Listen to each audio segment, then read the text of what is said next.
Ilia Topuria has been on an all-time yap sesh leading up to his fight against Volkanovski, and depending on the result, it could be seen as a great manifestation or a great humbling. Let's see if what he's saying has some substance to it or if it's just some silliness. The first thing is, Ilia should be confident. He has every reason to. He's undefeated, beat guys in multiple different ways. All the momentum is in his favor. If you look at the Bryce Mitchell fight, at that time, Bryce was the A-side. He was the up-and-comer featherweight that people were talking about, making noise, great personality, but Ilia killed that.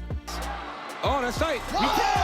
And to be honest, people didn't look at Bryce the same way since then. And then more recently, dominating Josh Emmett, like a complete beatdown of Josh Emmett. It makes complete sense why leading up to the biggest fight of his career, he has all the confidence that he could possibly have in his career at this time. Dan Hooker had a really good quote talking about this: when a fighter is undefeated, that confidence and the validation you've given yourself. When you're like a young, undefeated kid, it's very easy to go out there and convince everyone that you're unbeatable because you've never been beaten. That makes complete sense, and I think it's right on the money. Ilia has his evidence, which is himself, to believe that he's unbeatable, because up until now, as a pro, he is unbeaten. The only thing now is he overlooking things in his own camp, in his own game, because he's self-validated in winning all of his pro fights, being undefeated, having no losses. It's kind of like that phrase, is he going into this thinking, if it ain't broke, don't fix it? A lot of time, losses teach you more and make you better, and you have to get to that loss, and sometimes getting to that loss is because you overlook things about yourself. Ilia could be breaking down his own game. I'm not saying Ilia isn't doing that,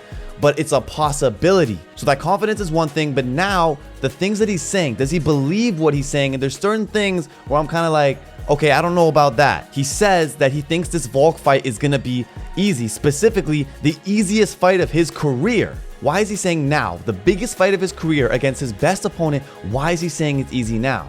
Is it because of what he's seen recently from Volk? He just got finished by Islam and afterwards was talking about his vulnerabilities, and Ilia said he sees that as a weakness, and he could never feel the way that Volk did after that Islam loss. So is he seeing that side of Volk and being like, he's at his weakest point, he's on the downhill, I'm on the come up, this is my time now, so that's why this is gonna be easy. So again, we're seeing that he may feel validated in his feelings based on what he's seen. But there's also the possibility that you're underestimating your opponent. We have to remember, yes, Volk probably looked the worst he's ever looked in the Islam fight, but as we know, as the champion that he is after the first loss to Islam, he comes back. And when he comes back with vengeance. So this may possibly be the best Volk he's ever seen. And I'm interested because Sean O'Malley took this type of approach when facing Aljo. When O'Malley went into his title fight, he was saying, Aljo is arguably the best bantamweight of all time, and when I beat him, that means I beat arguably the best bantamweight of all time, making his win bigger. So when Ilia says this about Volk,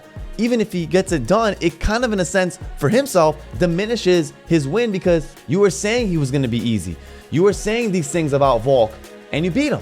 But if you said, no, he's the best featherweight of all time, if I beat him, I'm the king, and that gives me the crown, that makes your win bigger in your own eyes and everybody else's. The other thing is, if he thinks it's easy and goes into this fight and it's not easy, it's a dogfight, it's a war, is he mentally going to be able to switch back on to war mode? Right? You don't want to go into a fight thinking it's actually going to be super easy and you're going to get it done in 20 seconds, first round, second round, and then it goes to the fifth round, because you were prepared for a 2-round fight, but now it's going to 5 rounds. So mentally, is he putting himself in a bad position there? And in my opinion, you just look at the track record, there's not a lot of fights with Volk that are going to be easy.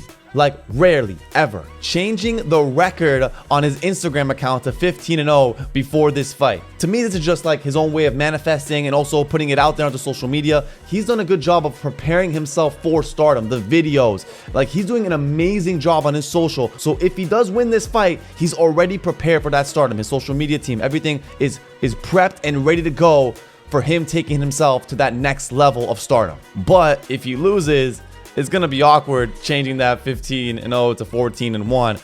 And if so, who's going to do it? Because I don't actually think it would be Ilia. Volk says, oh, it's going to be Ilia. He's got to do it. I think it'll be his social media team just kind of like, okay, let's just take that out. Embarrassing. Now, up until this point, there's a lot of valid reasons for why Ilia said what he said. But what he said here made no sense at all. He gets asked what'll be next if you beat Volk. So who do you think it would be?